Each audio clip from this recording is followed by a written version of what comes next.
Hi, I'm Steve Finn from Dr. Finn's Games, and this is the second episode of my series, Dr. Finn's Reflects. Um, I have no idea how many of these episodes I'm going to make, but at least I made it to number two. So, in this episode, I just want to talk about my experience at PAX Unplugged. As many of you know, I'm an independent game designer and publisher, and I have not actually gone. I've been doing this for over 10 years, but I actually don't go to many conventions. I go to some local ones, Con, for example, and Westchester Gaming Groups, Geeks, or whatever they're called, WigCon. Um, and also, I've done Metatopia, but I haven't gone to any big conventions. And occasionally I go down to the Congress of Gamers in near DC. But PAX Unplugged was my first big investment. And so some of you might be interested in finding out what I thought about my experience and the lessons that I learned. So I have a list here of things to tell you about. So the first thing that I had to decide when I decided to do this was, well, you have no decision about how long you're going to be there. So you have to, just make a decision about whether you're going to get a hotel room, whether you're going to try to stay at some friend's house, or if you're going to try to get a different hotel. This was in downtown Philadelphia, so that the hotel was kind of expensive. But I would say that to be right next to the convention center was worth everything. There was a discount for exhibitors, but it was still kind of pricey. So the first decision I had to make was, where am I going to stay? The night before, I stayed at a friend's house outside of Philadelphia, so that cut down a little. But then for the rest of the time, I stayed at a hotel. The second decision that I had to make was, what booth size was I going to get? So I basically got the smallest booth size, which is 10 by 10. I didn't know how big that would be, but hopefully if I learn how to put photos over videos, which I think I'll be able to do, I'll try to insert a couple pictures right here. Okay, maybe not. But anyway, if I've been successful, what you're seeing is the picture of my booth as I set it up. It was 10 by 10. I had a long table. I had 8 chairs, and then I had my games set up on some shelving. So I guess I could talk a little bit about that. At some point, I had to decide if I was going to rent tables and chairs or somehow get the table and chair. It turns out that renting a table is absurdly expensive. I mean, it was ridiculous. It was like $200 to rent a table, and then it was $50 or $60 per chair to rent for the weekend. So if I was just going to rent a table and 8 chairs, it would have been about $700. It was completely absurd. So I said, I'm just going to buy a table, which I had already purchased anyway. So I had a good folding table, which the picture should show, and I had 8 folding chairs from IKEA. So I had to basically decide, all right, now how am I going to get them to the convention? I decided to pack up our Honda Civic with the table and the chairs that basically took up the whole back seat. So then for my games, I had the trunk, I had the front seat, and I had some room in the back seat as well, but not too much.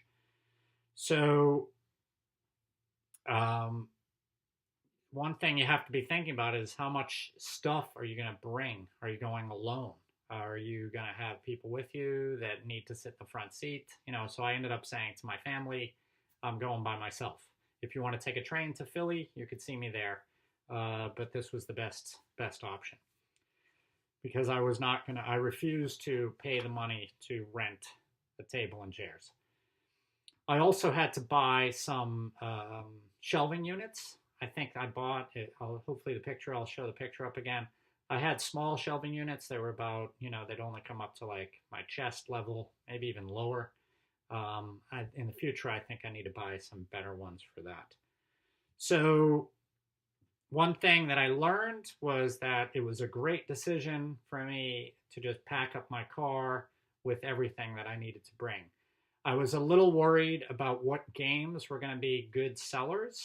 So I kind of brought all of my games, and I think that turned out to be a small mistake. So I don't know how many other people are in my situation where you have so many games that you don't know what to bring. But I think for a convention, one big thing that I learned is whenever I put anything pretty or nice looking out on my table, that was when I had the most people stop by and want to play it. So, like Herbaceous, for example, was just anytime that was on the table, people wanted to stop, they wanted to play it. My new game, Waters of Nereus, even though it was just a lot of prototype art, I have nice little shiny gems and things like that. That was out on the table. People wanted to play that as well. So the games that I sold the most of were the ones that obviously people were playing a lot of. So if you have a choice between bringing more games of your best selling kind of games, you should probably do that. I had no idea how many I was going to sell, and so I sold a lot of my Herbaceous and a lot of Cog, but not too many of my other games. And I think those two are my most interesting games to look at. So I think that's not a coincidence. Let me look down at my list here. Oh, hiring people. At first I thought I would be able to do this all by myself with just me. I very quickly came to my senses and realized no way. So I contacted a friend who I had met in a game store down in Pennsylvania, the Games Keep. Great place. If you're ever in Westchester, Pennsylvania, go visit the Games Keep. It's awesome. The people there are great. So I met a couple people there a long time ago from a visit, and I contacted them and say, hey, do you know anyone that wants to work for me for the weekend? So I hired someone, and then I hired his wife as well, and I was thinking they were going to tag team and do a little bit of, a couple of hours here, and then they'd switch, and then they'd each go and, enjoy the convention. Turns out it was so packed and so crowded, and I was constantly busy that I needed both of them almost all the time. So if you have concerns about, hiring people, whether or not you should do that, if you think you're going to be busy, by all means do it. You're not supposed to leave the booth unattended. So if you go there by yourself and you have to use the restroom, you got to ask the people next to you, but maybe they're busy. So it really helps to have someone with you. And I had two people, and I almost felt like sometimes that wasn't even enough because they were both talking to other people, and I was off doing, talking to other people as well. So it was very hectic, nonstop talking. Bring food, bring water, have a little cooler tucked in the back. You have to. Oh yeah, the other thing is you're not supposed to have any kind of things showing like a cooler or plastic or cardboard, but you're just supposed to have that. So I had a cloth that I put over some empty boxes that I was using to store stuff in, and the cloth I then put a thing over the top of it, a cardboard thing, and then I put the cloth over that, so it made it like another table. So if you just get a nice throw cloth, then you can pack all your stuff in an empty box or inside of a shelving unit, and then you'll cover that up and it will look good. But stick some water in there and some food. I mean, at some point I had no way to get food, and I don't know if you can see me here, but I am not I'm living on reserves. I don't have a lot of extra fat on me to survive even missing a meal sometimes. So bring food, bring water, hire people, bring your own stuff if you can. What else do I have here? Before the convention, which I didn't know I was going to get this, but I got a big media list of, as an Excel spreadsheet of, I don't know, 150, 200 people or something like that.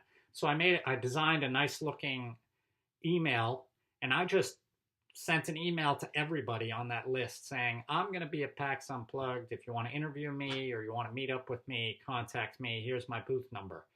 And I probably got about 6 interviews, and I met some new people. And so if you get a media list and they give you email addresses, just send everybody something just to let them know that you're there. So I think that was a really good thing. What I could have probably done better was to a little bit more hobnobbing while I was there. So I'm not really I'm not a very social person. I don't always go out of my way to meet people and say hi, and I'm friendly, I'm polite, right? But I'm not just like effusively so. So like for example, I was invited to a party, but I was tired. It was a whole day. It was a whole day of talking to people. I didn't want to talk anymore. So maybe what I should have done was, just gone back to the room, had a nap, and then gone to the party. But in the end, I was happy to just be by myself in the hot tub in the pool at the hotel. Although I did make one night where a shout out to Ant Lab Games. I made a meeting with them to uh, demo one of my games. And it was also good to meet Anthony and Francis. So that was fun. Anyway, what was I talking about? I was talking about overscheduling. Oh, right. So, hobnobbing. That's really what it's going around meeting people. I probably could have done a little bit better job than that, especially because the exhibition hours were like from 10 to 6. So I did have time at night to go around and meet some people and so forth. But I didn't do that as much as I probably should have. Make sure you have business cards. Hand them out to everybody that walks by, everybody that sits at your table. That's one thing I kept forgetting to do. I also had a sheet of paper with lines on it that said if you want to win a free game from my, each month I draw a name out of a hat and you could just fill out your name on my email list. And I didn't get everybody that sat down and played games. I forgot to tell them to send, to check that out. I also could send people to my main webpage to do the social media stuff from my webpage. But I think it's better to just, while they're there, they got to give them a pen, give them a piece of paper, say, hey, let me have your email address. And then you could join them to your email list. Let me just look now at what else I have. So arrival time early. Here's the things I have. Booth setup. I already went over that a little. The size of booth, 10 by 10 was good. I hired 2 people. I packed my own car. I brought what I think was probably the right amount of games, but I didn't bring enough I brought the number was right, but not the type. But that's really hard to know. I did schedule a lot of meetings, so that was good. I gave out business cards. You also have to decide often whether or not you're going to pay money to have a dedicated wire for internet access. But I think this is only for people that are really, big companies. The cost was absurd.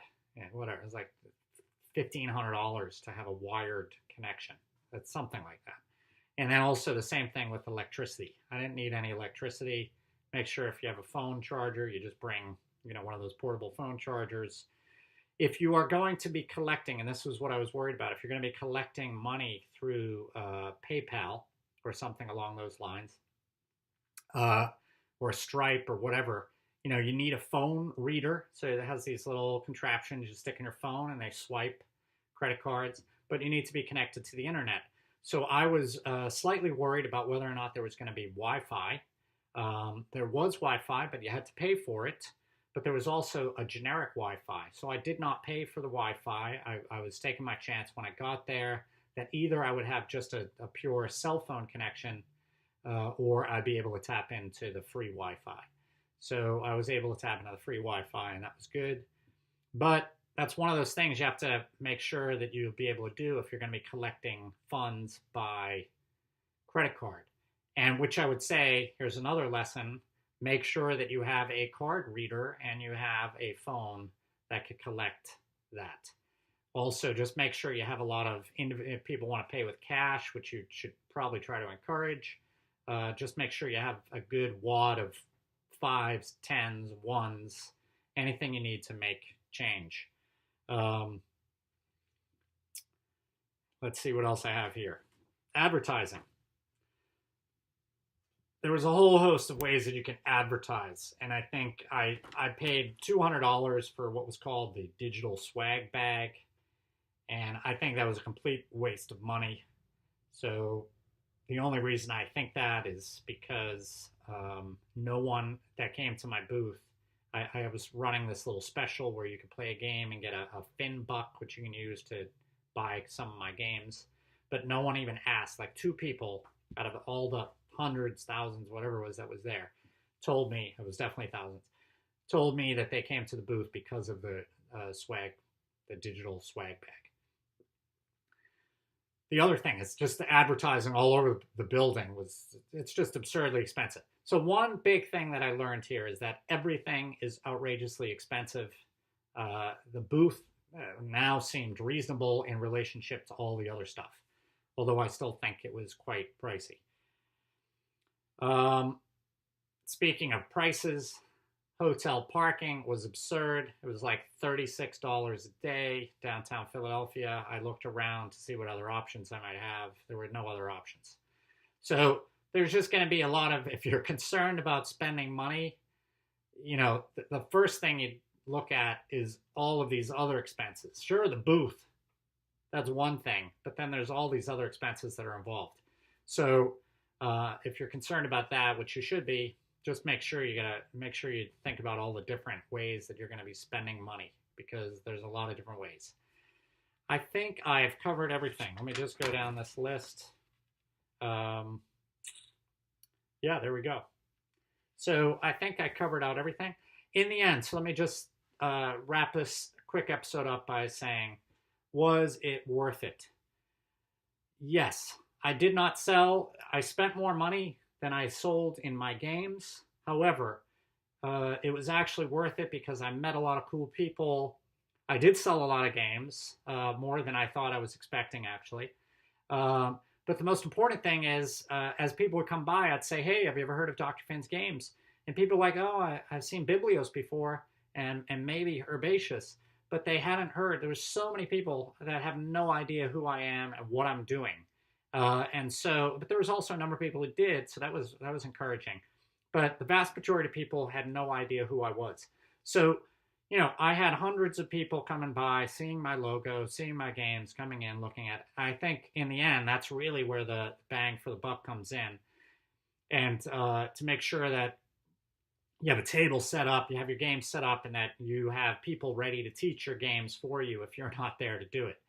So in the end, I think it was really well worth the experience. The people at PAX Unplugged were very professional. They handled everything well, I thought. The convention itself seemed to be very well run, so I have no major complaints there. The only complaints I have are really about the cost of everything. But I guess that's just what the cost of doing business is when you're a game publisher. So I hope some of you found that. I hope all of you watched this. If you made it this far, you found it interesting enough. Ooh, my son just came home from school. All right, I got to get going.